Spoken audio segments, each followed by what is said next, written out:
Hi, Joey. Are you back?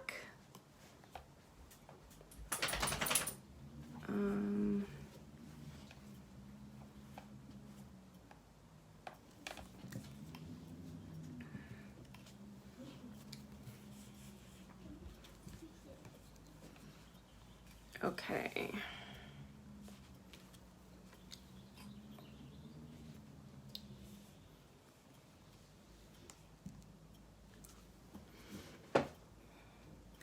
Oh God, 17 hours. Hold on. How do I see who's watching? Okay. Hello, good morning. Let's wait a couple minutes for people to join.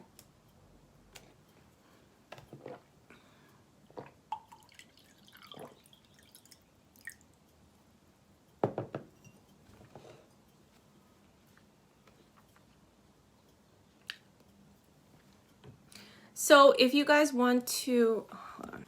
If you guys want to, I'm surprised you're up this early, honestly, Joey. If you guys want to drop any questions right now, you can do that while we wait. And then I have some questions that I got ahead of time. Oh wait, how do I record this? Oh, I think it asks after, right? Hi, Bruce. How's everyone doing today? It's been kind of like rainy and gloomy past couple days, but I don't know. The energy is different. It's like lighter. Aries season, spring. It's wonderful.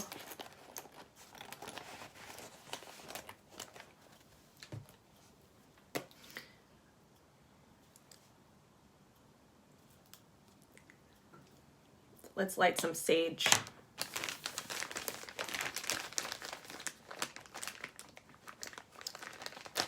Hi, Bruce.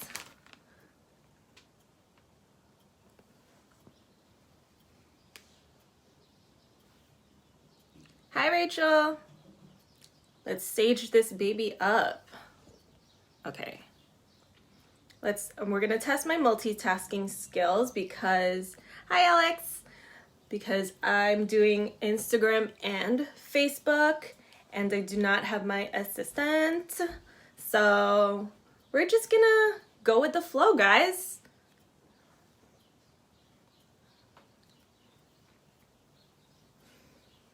First day of baseball season always gives the energy and air a little boost. Yeah, I mean, I didn't know it was first day of baseball season, but yeah, I'm all for it.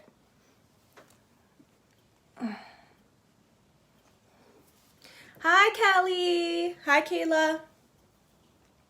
I'm good. Hi, Bianca. I'm so happy you guys are here. Okay. What time is it? Okay, so 11:35. Let's start. Okay. I just got this frequency spray that's like infused with like high vibe frequencies to help you manifest. So I've been using it and it's amazing. So we're gonna spray some of that on you guys. Okay, let's start. Hi, Joanna. Okay.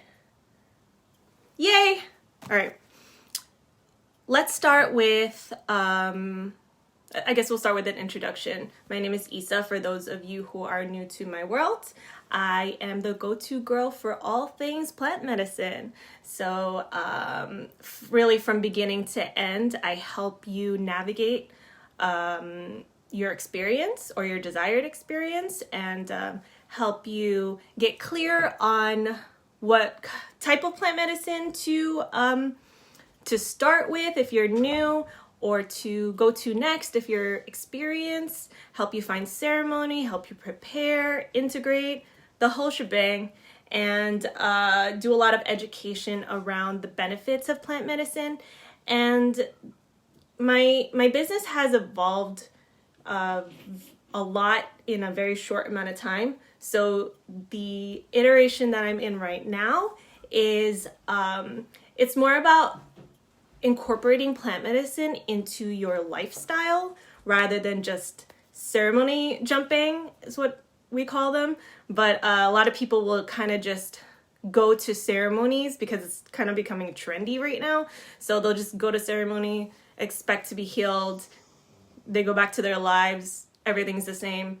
So then they hop into another ceremony and then rinse, repeat, right? So it doesn't really benefit you when you do it that way, in my experience. And, you know, speaking to many people who have experienced plant medicine. So what I feel like is going on, you know, we're taking this ancient practice that has been in place for thousands of years, and now we're trying to bring it into Western mainstream, and it's just really not translating the way that we hope, I guess. But, you know, there's an adjustment period.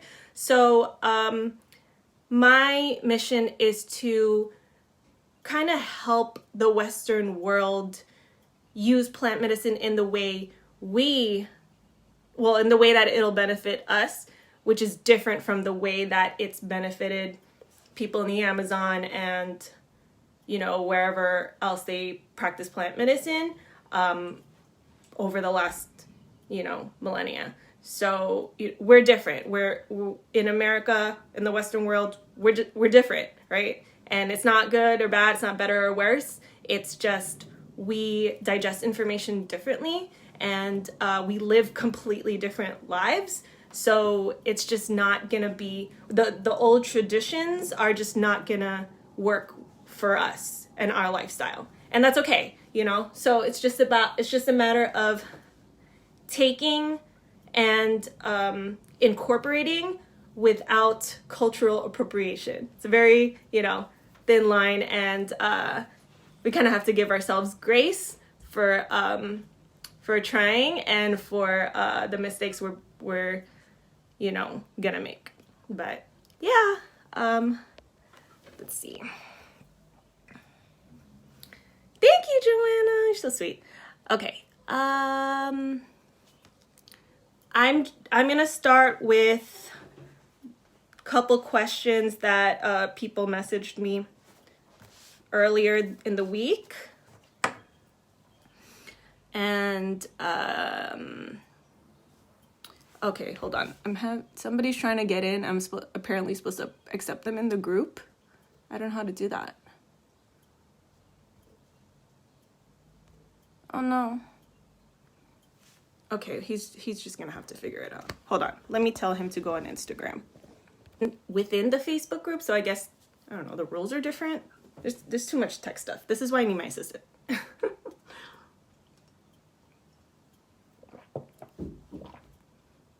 No, he's trying to, I guess he's not in the Facebook group, so he can't like see the live. I don't know, but I think my group is public. Anyway, I told him to go on Instagram. So, okay. First question. I've been on my spiritual journey for about 7 years and have been curious about plant medicine. Where do I start? Okay. So I love working with people who have already started their spiritual work and have not yet experienced plant medicine, because the foundation is really important. The foundation is it's kind of good to get the basics out of the way, because working with plant medicine, it's very, very complex, and it can be really overwhelming to navigate at first, especially if you are unfamiliar with just the basic spiritual principles. So I had a girl in my last retreat who said that she had been doing spiritual work for years, And the first time she sat with ayahuasca, she felt that all the years that she had been doing spiritual work was to prepare her for the ayahuasca experience. So that's how intense it can be. With people who are already or have already been doing the spiritual work, they tend to be more connected to their intuition, or can identify what their intuition's telling them better than, or they're just more familiar with the messages from their intuition. So I would say if you feel like this is you, go with your gut. Go with your gut, because there is no right or wrong when it comes to, there's no right or wrong period, but especially when it comes to plant medicine, whatever you feel like is calling you at that time in your journey, at that point in your journey, is the right direction to go, whether or not you decide to sit with the medicine, if that makes sense. So if your intuition is telling you, oh, go, okay, let me give you an example. When I first got the call for ayahuasca wasn't actually the first plant medicine I sat with, but it was in doing the research and following this, intuitive call to learn about ayahuasca. That's how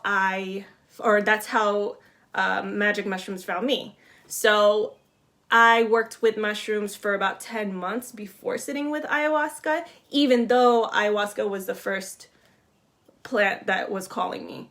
So, yeah, let me know if that makes sense. But if you are already on your spiritual journey, go with your intuition and hold on loosely.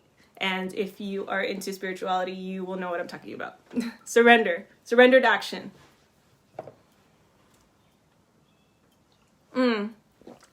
Spiritual principles, I guess,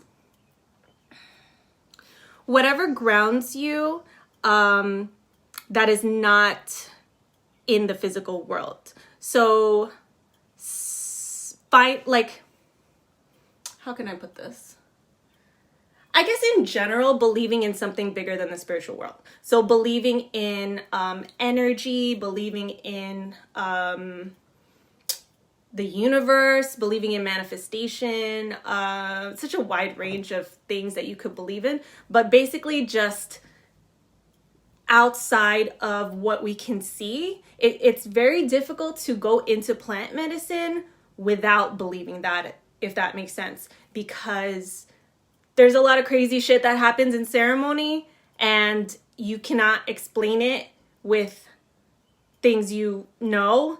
And being open to that is gonna support you through your journey, because a lot of things cannot be explained, and you kind of have to be okay with that.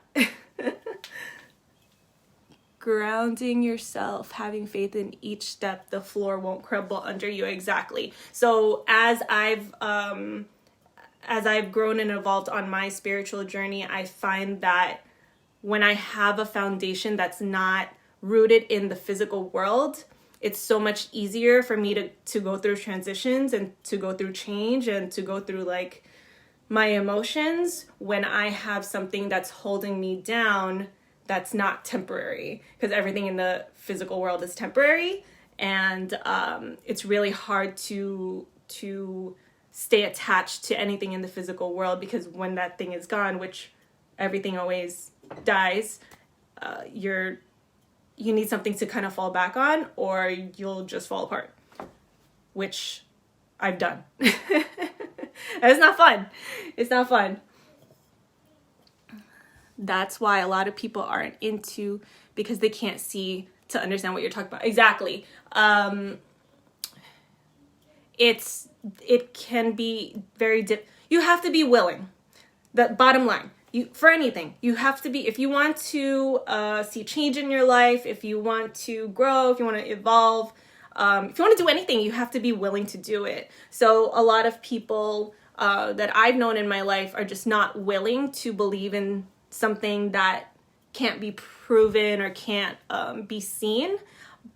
And it's such an it's such an arrogant way of thinking, really. It's like when people don't believe in aliens. Like, how can we be the only... Okay, let me not get into that. But, like, it's just very small-minded to think that the only things that exist are the things that you can see. Because there's plenty of things that we can't see. There's plenty of things that our brains don't... like, we have filters in our brains because there's just too much information in the outside world to process at one time. So we only filter in the things that we know because it has to make sense to our minds, or else our brains will fry. And it's kind of like when you're doing plant medicine, all those barriers kind of dissolve, all those filters dissolve. So if you don't, like I said, if you don't have that foundation, you can easily lose your mind. Like, not even exaggerating, not even joking. People who have sat with ayahuasca, and especially iboga, will attest to this. And it's scary. It's scary. This isn't a fun trip, you know? This isn't like doing acid and going to a concert, or doing Molly and partying with your friends. Like, it's not. This is real work, real inner work, real personal development, real spiritual evolution. So whenever people come to me and say, I want to go to an ayahuasca retreat, I have like a whole list of questions that I ask them first to make them think. Like, it's not for me, you know? It's to make them think, like, is this something I'm really ready for? Is this something that... Am I willing to go through death? Because it really feels like you die.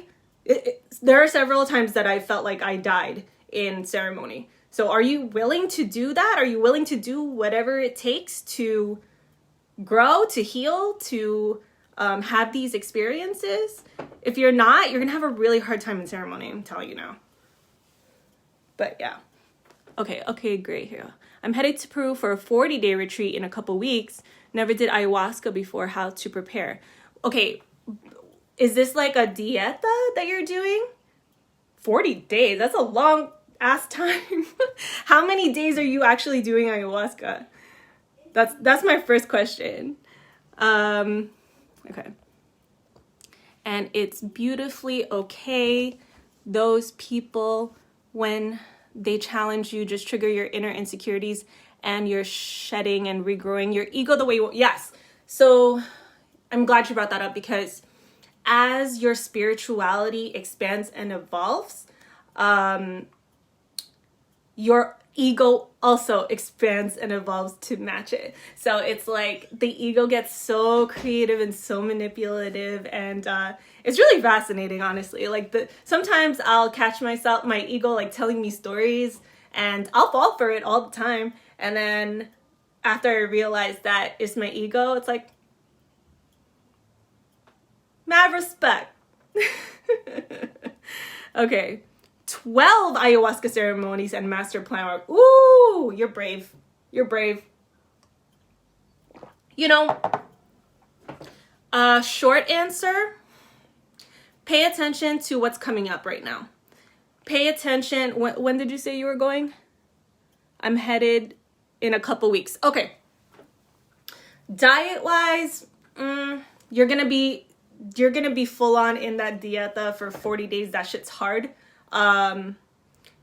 Okay, so yeah, okay. You did a long-term Buddhist retreat. Well, tell me what that was like. What was that like? It's gonna be very different with ayahuasca. I mean, I've never been to a Buddhist retreat, but I've heard of people who have, and have also done plant medicine. I would say, whenever you think about ayahuasca, whenever you think about going to Peru, pay attention to what are the things that are coming up. Okay, silent retreat, Vipassana. Okay. Pay attention, because the medicine starts working on you, I believe, when you decide to go. And whatever is coming up for you, like whether that be fears or, you know, stories, or like maybe like anxiety or just anything, like paying really, really close attention to the stories that are coming up in your head around ayahuasca, like what you're hoping to get from it. That's a good question for you. What are you hoping to get from this experience, from this 40-day retreat? Anyway, like in general, anyone who's going to go sit in ceremony has a date set and everything. Pay attention to what's coming up for you. A lot of people, because, they sometimes require you to do like a diet before coming to, most of them, want you to cleanse before coming to ayahuasca. Some people say 3 days, some people say 3 weeks.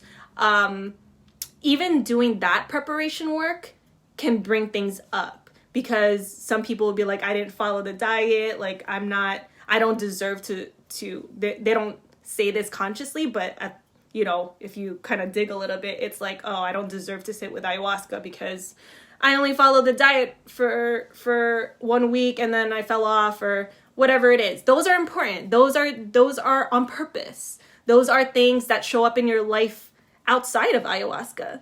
So, the plant medicine isn't a magic pill, and I would say like plant medicine is like 20 to 30% of the work, and the rest is up to you. The rest is up to you to take that information and apply it to your life, because you're gonna feel, or I shouldn't say this, but in my experience, when I've sat in my first few ayahuasca ceremonies and then talking to other people who have done the same, you really feel like you're completely changed right after ceremony. You feel like, oh, life is good now. I'm just going to be happy forever. Like, you're just like in the clouds. I mean, not all the time. Some people have very scary experiences, but like, this was kind of how I felt when I came back from ayahuasca. And I was on this high for months, and I thought everything would be beautiful, but really it was like spiritual bypassing, because I didn't actually do the integration work. And so after the high wore off, I just like dipped real low. But, it's all part of the journey, and that's why I'm here today, to prevent that from happening to you guys. But 20 to 30% is generous. You're so, so right about that. Okay. That sounds amazing, a Buddhist retreat. I know, Kayla, is Kayla still on here? Was talking about doing a silent retreat too. I think that would be really cool. Okay, looking to heal from, Mallory, hi. Looking to heal from multiple physical injuries, surgeries, also childhood trauma, and help for direction in spiritual growth. Yes, beautiful, beautiful, beautiful. I love how clear your intentions are. One of my first ceremonies, I was with two women who had Lyme's disease, one guy who had a stroke like 6 years prior, and one girl, her Lyme's disease symptoms decreased significantly, but the other girl, they completely like went away after doing 4 ceremonies. And then the guy with the stroke, he went to get a scan, and it was like there was no indication of stroke anymore in his scans. I mean, explain that. But everything, this is why I say the spiritual principles are so important, because things like that, if you're not believing in something greater, you're just gonna think that, oh, that's impossible, that can't happen, and it can't happen to me, so it's really just not gonna benefit you if you don't believe in it. I was gonna say something else and I can't remember. Oh, okay.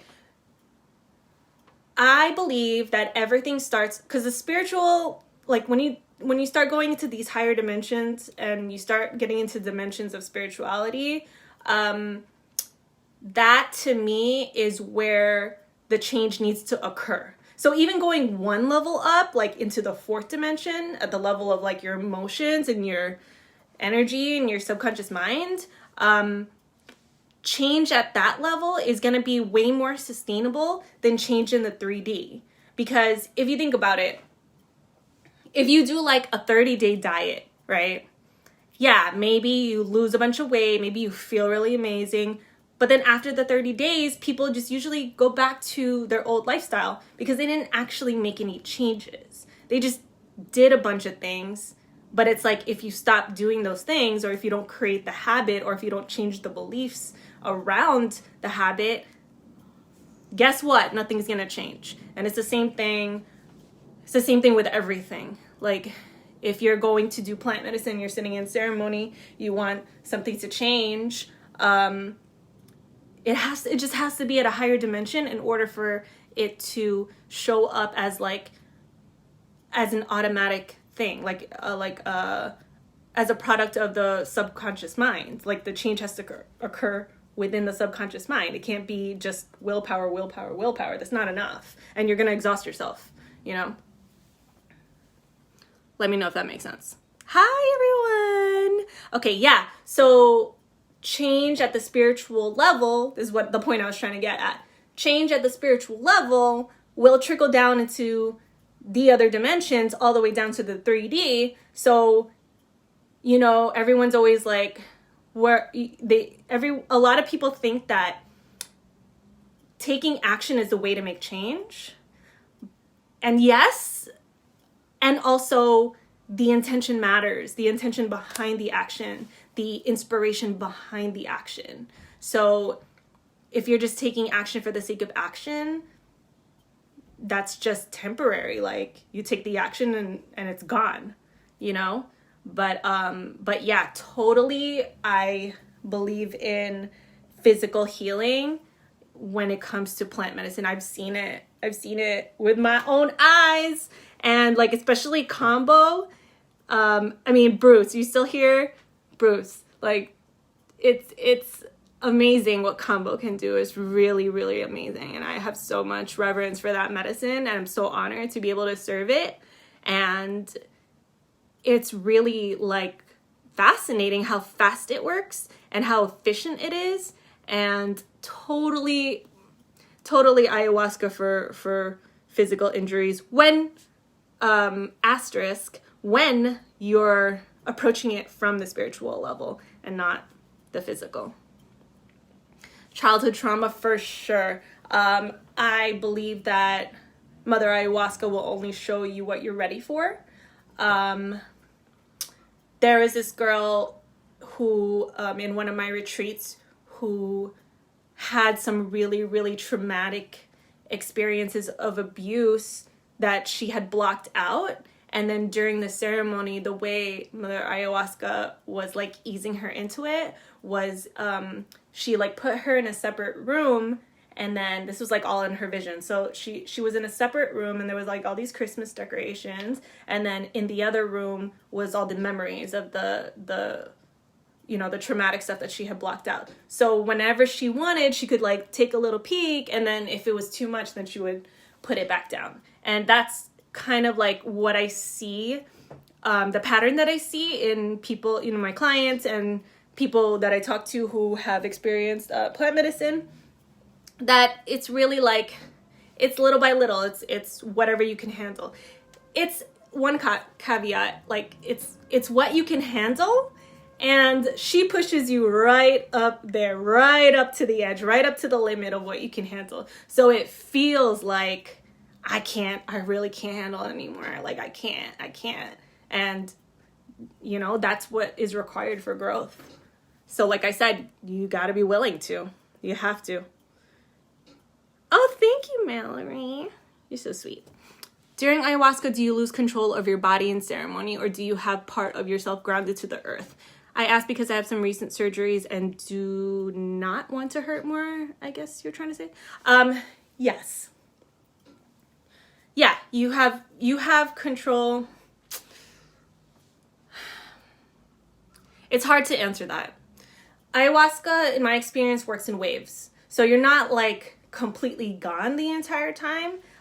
For me, I'm pretty much grounded the entire time. There are moments where I'll fall into the trip, into the journey, but I won't be walking around or anything. If I need to get up for something, I'm usually conscious. You know, it's really all about trusting the medicine. And it's hard to trust the medicine if you haven't had experience yet, which is why I suggest always doing at least 2 for your first time.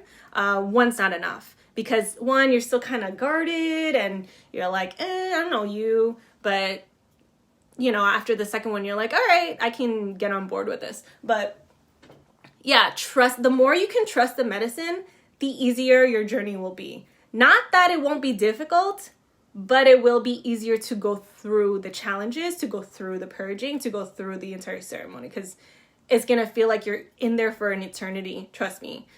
The more you can trust the medicine and trust that she's not going to hurt you, she's not going to harm you, because she won't. So really surrendering in that will benefit you. I don't host Aya ceremonies. I do know a lot of people around the country and around the world who do. So what I do is just make recommendations and referrals based on what your level of comfort is and where you feel safe. So, you know, some people prefer the smaller ceremonies. Some people like the big ceremonies. I went to Arrhythmia because being a licensed medical facility was really important for me at the time. I had been diagnosed with bipolar disorder. I was afraid of going into psychosis, and I needed to know that somebody would be there who was educated and who knew how to handle the situation. I wasn't about to go in the middle of the jungle with a bunch of people who like probably didn't even, like, I don't speak Spanish, so like if they don't speak English, like, can you imagine that? I'm like in psychosis and I can't even communicate. Like, that just sounds really terrifying to me. And when you're vetting ceremonies and you're looking for places to sit, safety is number one. Like, you have to be able to trust the people that you're with, because you're gonna feel like you're about to die. So to be able to surrender to death, it's hard. It's hard. Trust me, like, no matter how much preparation you do, you cannot be ready for it. Like, you just kind of have to go in and, you know, of course, do your work, do your due diligence, do your preparation work. And also keep in mind that your body, no matter what you're thinking on a conscious level, your body has its own consciousness. So it's going to react how it's going to react. And its job is to keep you alive. So imagine your body thinks it's dying. What's it going to do? It's going to freak out. So having people around that you trust, having people around that you feel comfortable and safe with is just going to benefit you. And it's like 100% necessary. Do not sit in a ceremony where you feel uncomfortable or you feel like the shaman's shady or whatever it is, because that's just going to end up in a bad trip. Okay, let me catch up. And take a breath. Hi, Dee. You get combo circle. Oh my goodness. Yes. I am about that. Okay, we're going with them to the retreat? Oh, to the silent retreat? I sucked at integration, Joey. I came back from my retreat and jumped right into work, right into telling my friends about my experience, and it backfired like huge. And I'm getting a little bit, you're getting a lot better at it, Joey. Give yourself a little bit more credit. But, you know, it's a learning process, and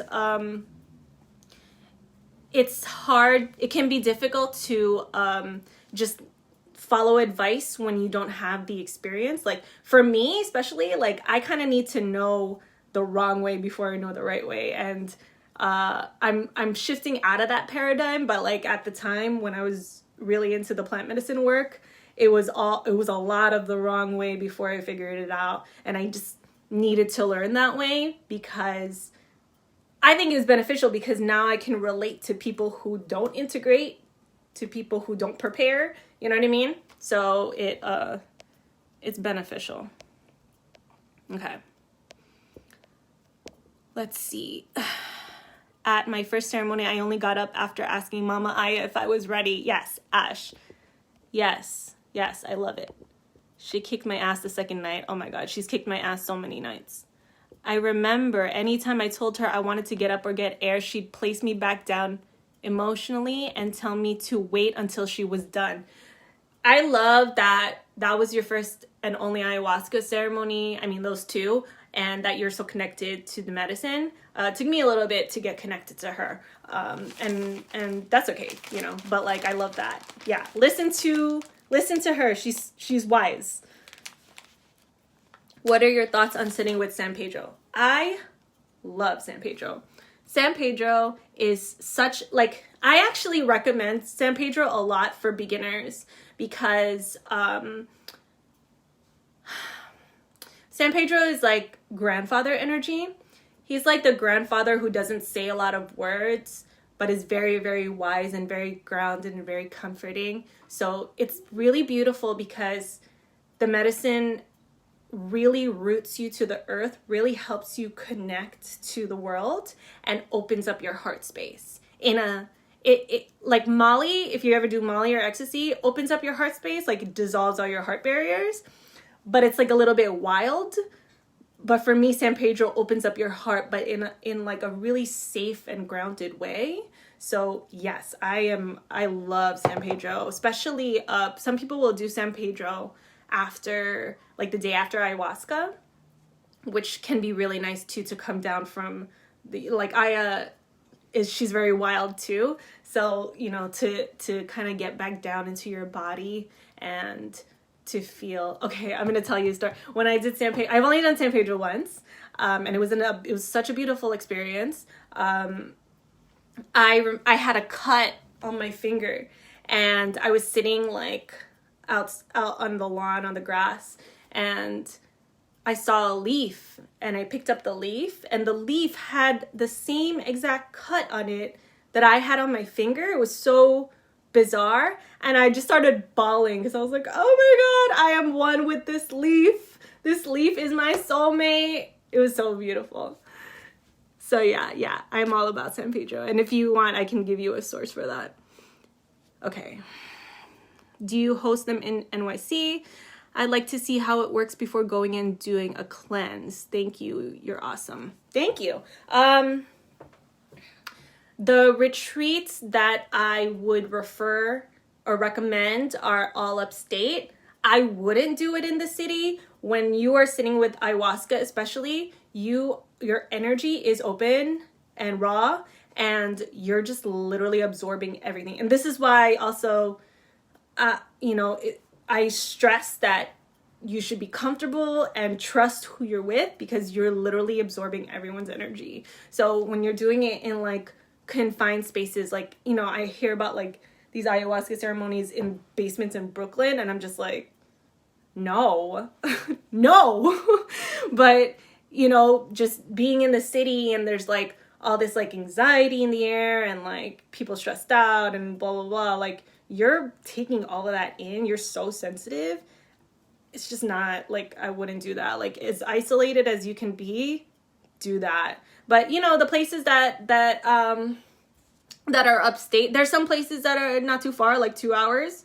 You know, you can take a quick drive up there. But yeah, message me after, and I can connect you with one if that's what you want. How do you integrate? What does this process look like?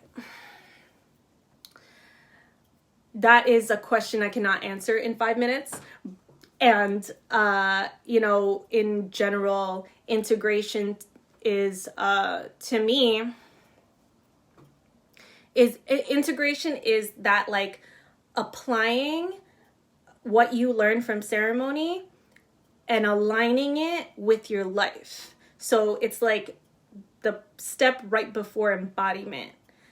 So you'll see, you know, a lot of the time during ayahuasca ceremonies, you'll see these childhood memories. You'll see the traumas that you've experienced. You'll see why you are the way you are, and like how you hold yourself back, and how you kind of hurt yourself. Like, that's the most painful thing when you are face to face with you being the one that's been hurting you all these years. Oh, it's heartbreaking.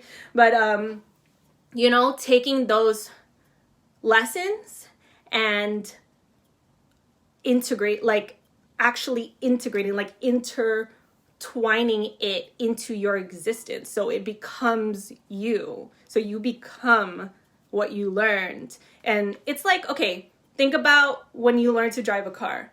When you first learn to drive a car, you're thinking about, okay, where to put my hands, you know, where to put my feet, gotta look at my mirrors. Like, you're thinking about mad shit. And after a while, you like learn, it becomes muscle memory, basically. And then now, you know, I'm driving and I'm just gone most of the time. Like, I'm thinking about other shit or singing or talking to people. Like, I'm not even thinking about driving. So it's kind of the same thing where it's like, okay, there's this lesson and this is who I want to be. Well, it's not even who you want to be, but it's already who you are. There's just like all this crap on top of it that tells you like all this guilt and shame and like, I'm wrong, I need to be fixed, blah, blah, blah, all the stories that we tell ourselves. So like letting go of all those stories and then really owning who you are, it takes work and it takes practice and it takes building new habits and it takes purging the old habits. So it's a whole process. I can get into it with you if you wanna.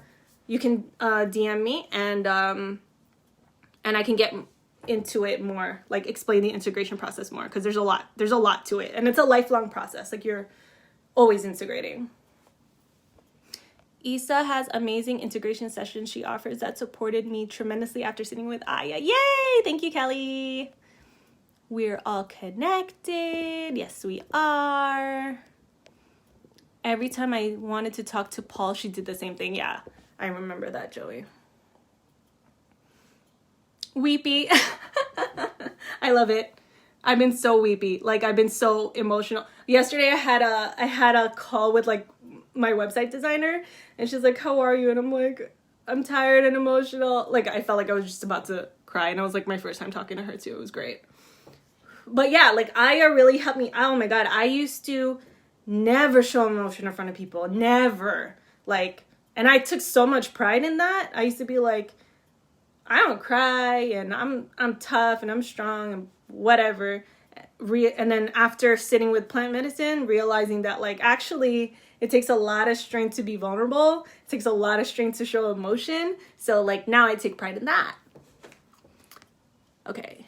It's so heartbreaking, eye-opening, and humbling when you realize how much you were in your own way and how you can help the medicine help you get out of your own way. Very beautifully put. I love that. And it is heartbreaking. Oh my goodness. Did anyone else have a really difficult winter? This winter was fucking brutal.